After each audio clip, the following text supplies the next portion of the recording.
this part of the whip finish stayed on top of the wraps. So let's say if the fish will come in and sink one tooth in there.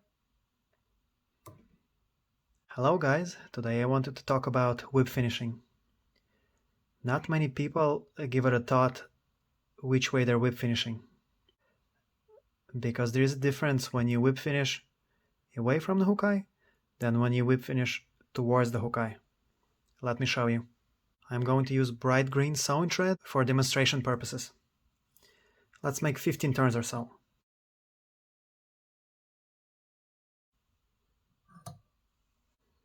Let's cover the tag end and let's go back to the front.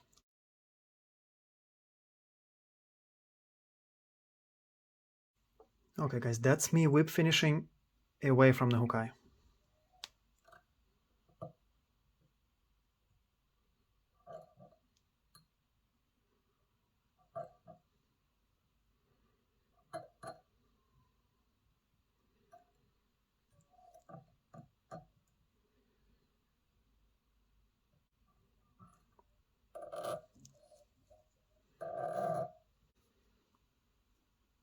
I'm going to color it with the marker so you can see it better, guys. Watch what happens when we're going to close the whip finish.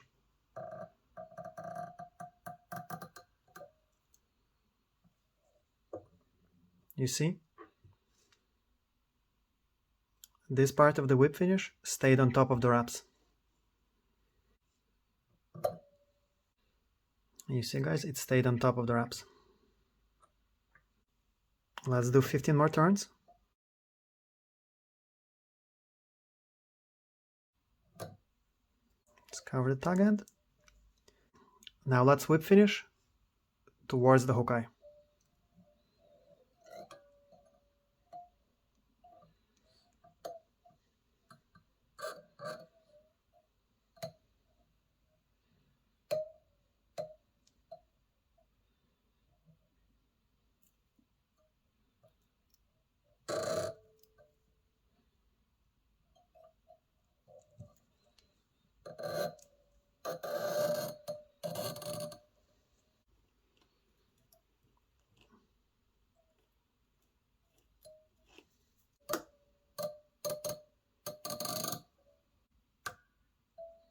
So guys, you see here, when I pull the whip finish tight,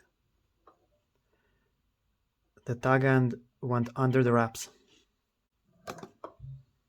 Let me show you the difference. On this first whip finish, we have whip finished away from the hook eye. So let's say if the fish will come in and sink one tooth in there,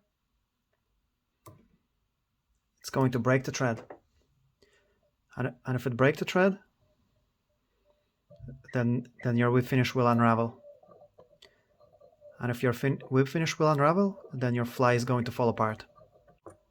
So guys, on this whip finish, when we whip finished towards the hook eye, the tag end stayed under the wraps. So there's nowhere really where a fish can come in and get it because it is under the wraps.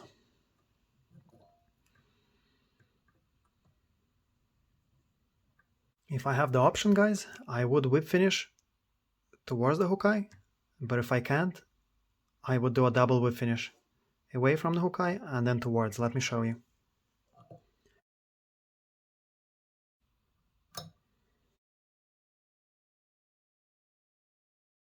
So guys, I would whip finish away from the hook eye.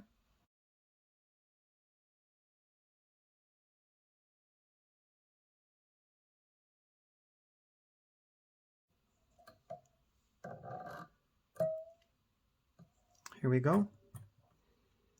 Here's our little part of the thread that's on the top of the whip finish.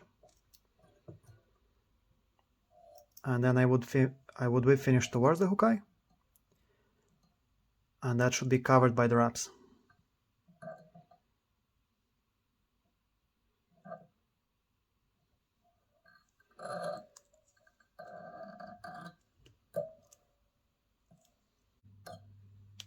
Here we go, guys.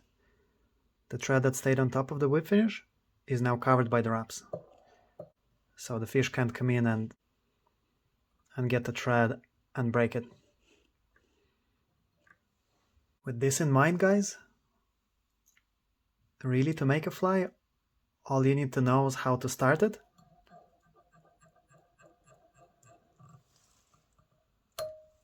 And then you need to know how to finish it.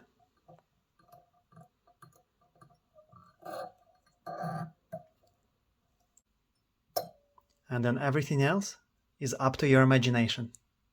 Let's make some lures.